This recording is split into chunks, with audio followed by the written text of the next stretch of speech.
Assalamualaikum warahmatullahi wabarakatuh. Waalaikumsalam warahmatullahi wabarakatuh. Hamdan wa syukran lillah, sholatan wa salaman ala rasulillah, amma ba'd. Dewan hakim yang arif dan bijaksana, hadirin wal hadirat yang berbahagia. Di sebagian negara yang namanya perbedaan dijadikan tolak ukur suatu kemuliaan. Salah satu contoh di Afrika Selatan, ras kaum Kaswai dianggap lebih mulia daripada ras Negroid. Di zaman Nabi sekalipun, satu suku merasa lebih hebat daripada suku yang lain. Padahal Allah telah menciptakan perbedaan, baik suku, bangsa, bahasa, bahkan agama, bukan tanpa tujuan.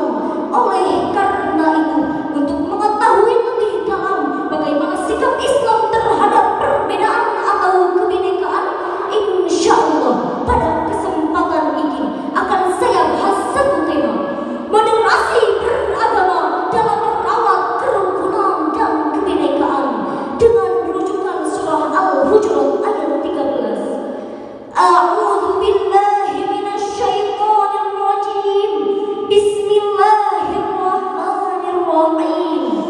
Ya ayyuhan nasu inna khalaqnakum min dzakarin wa untha wa ja'alnakum syu'uban wa qabaila lita'arafu.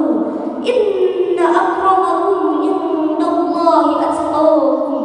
Innallaha 'alimun khabir. Artinya, hai manusia, kami ciptakan kamu dari laki-laki dan perempuan. Kami jadikan kamu berbagai bangsa dan berbagai suku, supaya kamu saling mengenal.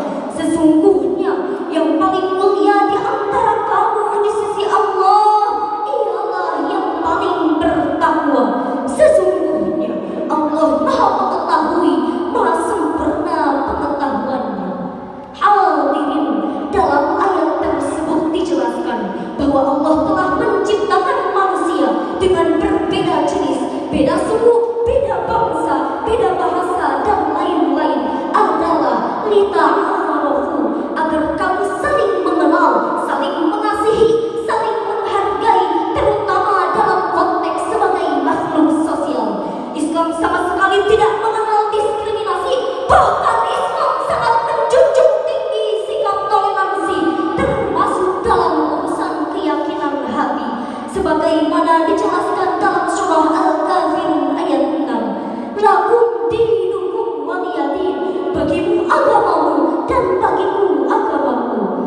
Hadirin rahimakumullah, Indonesia merupakan negara kesatuan yang penuh dengan keberagaman, baik keberagaman suku, budaya, bahkan agama. Di satu sisi, keberagaman ini menjadikan Indonesia negeri yang unik dan menarik.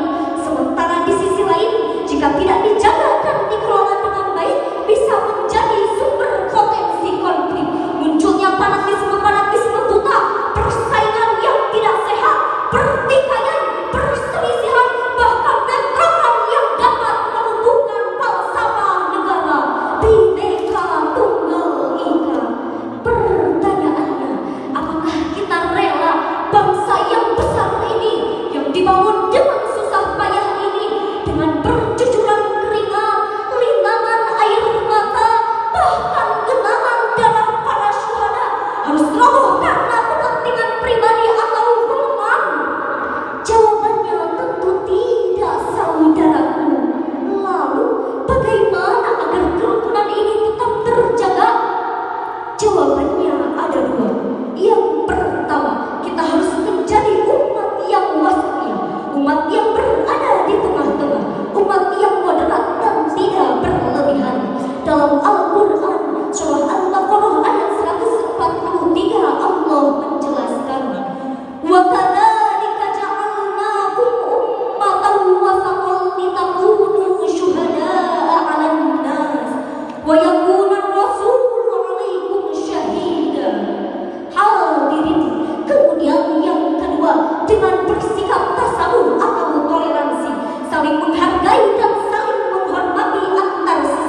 lebih khusus lagi dalam perbedaan agama.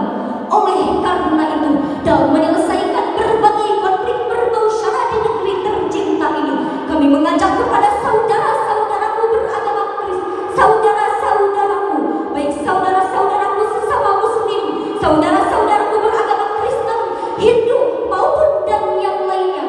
Marilah untuk saat ini kita samakan langkah, satukan persepsi, seragamkan gerak, berat sama dipikul, ringan sama dijinjing. Kita perkuat